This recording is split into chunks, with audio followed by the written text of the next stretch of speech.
নমস্কার বন্ধুরা, info Bengal news চ্যানেলে আপনাদের প্রত্যেককে স্বাগতম জানাই। কিছুদিন আগে পর্যন্ত আমরা যেমনটা দেখতে পাচ্ছিলাম যে বাংলাদেশ ভারতের বিরোধী বিভিন্ন রকমের মন্তব্য করছিলেন, বিভিন্ন রকমের অন্যায় অত্যাচার চালিয়ে যাচ্ছিলেন। সেখানে যে সমস্ত হিন্দু ধর্মাবলম্বী মানুষজন রয়েছে তাদের ওপর বিভিন্ন রকম নিপীড়ন, অত্যাচার সবকিছুই তারা চালিয়ে যাচ্ছিল এবং ভারতের সমস্ত পণ্যকে তারা বয়কট করার ডাক দিয়েছিল। এবং কয়েকদিন আগেই এবং এই যে বন্যা হয়ে গিয়েছিল বাংলাদেশে, সেই বন্যার জন্য তাদের ওখানে যে চালের কত দাম হয়ে গিয়েছিল এবং সেই চালের চাহিদা মেটানোর জন্য বর্তমানে যে বাংলাদেশে অন্তর্বর্তীকালীন সরকার রয়েছে, সেই সরকারের কাছে সেখানের ব্যবসায়ীরা আমদানির একটি যে চাল আমদানির একটি অনুরোধ তারা করেছিল। এবং এরকমই একটি ঘটনা সামনে আসছে, যেখানে ইলিশ নিয়ে ভারতবর্ষের কাছে দুঃখ প্রকাশ করেছে বাংলাদেশ এবং ডিমের পর আলু পেঁয়াজের জন্য আর্জি জানিয়েছে নতুন যে অন্তর্বর্তীকালীন ইউনিসেফ সরকার, সেই সরকারের তরফ থেকে। উৎসবের মরশুমে ভারতবর্ষে ইলিশ রপ্তানি বন্ধ রাখার সিদ্ধান্ত দুদেশের কূটনৈতিক সম্পর্কে প্রভাব ফেলতে পারে বলে কিন্তু অবশ্যই একটি কোশ্চেন মার্ক ছিল, যেখানে বাংলাদেশের অন্তর্বর্তীকালীন সরকারের তরফ থেকে জানানো হয়েছে ইলিশ রপ্তানি আপাতত নিষিদ্ধ করার নেপথ্যে অন্য কোনো কারণ নেই, দেশের আভ্যন্তরীণ চাহিদাই একমাত্র কারণ। তবে ভারত থেকে ডিম আমদানির পরে আলু এবং পেঁয়াজ রপ্তানি স্বাভাবিক রাখার আর্জি জানিয়েছে মোহাম্মদ ইউনূস সরকার।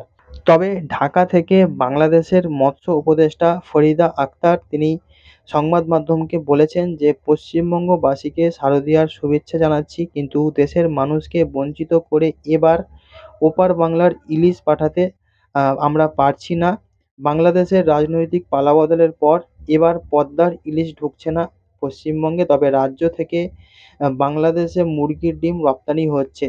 তারপর সেদেশে প্রায় অর্ধেক দামে বিক্রি হচ্ছে মধ্যবিত্তের প্রোটিন বলা যেতে পারে, যেখানে অন্যদিকে আভ্যন্তরীণ চাহিদার কথা মাথায় রেখে বাংলা থেকে ভিন রাজ্যে আলু রপ্তানি আপাতত বন্ধ রাখার সিদ্ধান্ত নিয়েছে রাজ্য সরকার। যদিও ইলিশ ইস্যুতে ভারতের ক্ষোভের কথা মাথায় রেখে আগাম দুঃখ প্রকাশ করে আলু পেঁয়াজ রপ্তানি স্বাভাবিক রাখার অনুরোধ জানিয়েছে ইউনিসেফ সরকার। পাশাপাশি তাদের দাবি যে ইলিশের মতো ক্ষুদ্র ইস্যু ভারত বাংলাদেশের কূটনৈতিক এবং অর্থনৈতিক সম্পর্কে কোনো রকম প্রভাব ফেলবে না। বাংলাদেশের বাজারে প্রতি কেজি আলুর বর্তমান মূল্য হলো কমবেশি ৭০ টাকা। পেঁয়াজ বিক্রি হচ্ছে ১৪০ টাকা কেজি। পূর্বতন হাসিনা সরকারের সময় আলুর দাম ছিল ৪০ থেকে ৪৫ টাকার আশেপাশে। তখন পেঁয়াজের দাম ছিল সেঞ্চুরি পার করতে পারেনি, অর্থাৎ ১০০ টাকার কম ছিল। এর মধ্যে বাংলাদেশের আড়তদারদের নিয়ে বৈঠকে দেশীয় বাজারে আলু পেঁয়াজ দাম সম্পূর্ণভাবে ভারত থেকে আমদানি নির্ভর করে মত প্রকাশ করে সেদেশের ব্যবসায়ী মহল একটি বক্তব্য রেখেছেন। আলোচনার পর ভারত থেকে আলু পেঁয়াজ আমদানির প্রক্রিয়া শুরু হয়েছে বলে একটি সূত্রের খবর থেকে জানা যাচ্ছে। তবে ডিম, আলু এবং পেঁয়াজের জন্য ভারতের মুখাপেক্ষী হলেও উৎসবের মরশুমে ভারতে ইলিশ রপ্তানির সিদ্ধান্ত পুনর্বিবেচনা করেনি বর্তমানের ইউনিসেফ সরকার। হাসিনার আমলে দুর্গাপুজোর সময় ইলিশ পাঠানোর বিষয়টি তুলে ধরে ভারতের ফিশ ইম্পোর্টার্স অ্যাসোসিয়েশনের পাঠানো চিঠি প্রসঙ্গে বাংলাদেশের মৎস্য উপদেষ্টা ফরিদা আক্তার দুঃখ প্রকাশ করেছেন এবং মিডিয়ার কাছে তিনি বলেছেন যে পদ্মার ইলিশ বিশ্বসেরা, স্বাদে উৎকৃষ্ট একটি মাছ, কিন্তু বর্ধিত দামের কারণে বাংলাদেশের সাধারণ মানুষের ক্রয় ক্ষমতার বাইরে চলে গিয়েছে এই ইলিশ। যখন আমি দায়িত্ব পেয়েছি, আমার প্রধান লক্ষ্য ছিল বাংলাদেশের প্রত্যেকের কাছে এই ইলিশকে ক্রয়সাধ্য করে তোলা। তার সংযোজন শুধু ভারত নয়, কোনো দেশেই ইলিশ পাঠাচ্ছি না আমরা। এবার ১২ অক্টোবর থেকে ইলিশ ধরাও নিষিদ্ধ করা হচ্ছে।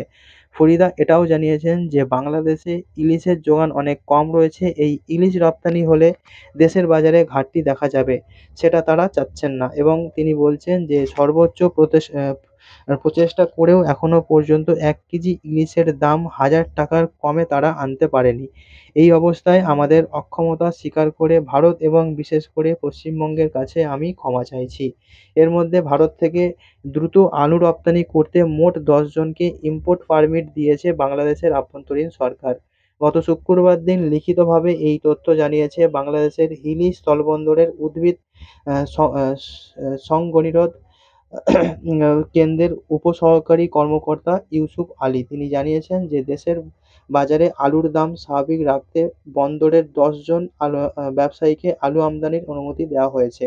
আগেই ওই ব্যবসায়ীরা আইপি আবেদন করেছিলেন। বাংলাদেশের অন্যতম আলু আমদানিকারক সংস্থা এখানে আহ, সংবাদ মাধ্যমকে জানিয়েছেন, সেদেশের বাজারে আলুর দাম নিয়ন্ত্রণ রাখতে ভারত থেকে আমদানি ছাড়া বিকল্প পথ তাদের কাছে নেই। তিনি বলছেন যে সরকারের উচিত নিত্য প্রয়োজনীয় দ্রব্যের ব্যাপারে ভারতের সঙ্গে সুসম্পর্ক বজায় রাখা। ভারত থেকে আলু আমদানি হলে দেশের বাজারে দাম অনেকটাই কমে আসবে, এ নিয়ে আশাবাদী বাংলাদেশের সমস্ত ব্যবসায়ীরা। তবে এই খবর আপনাদেরকে জানানোর পর দু চারটে কথা আরও বলতে চাই।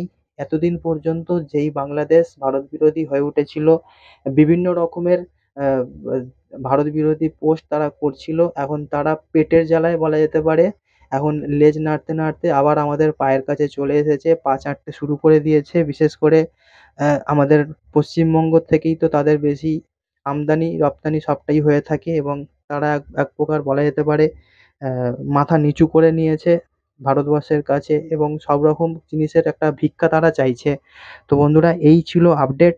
দেখা হচ্ছে আপনাদের সঙ্গে পরবর্তী ভিডিওতে। ততক্ষণ সবাই খুব ভালো থাকুন। Good bye.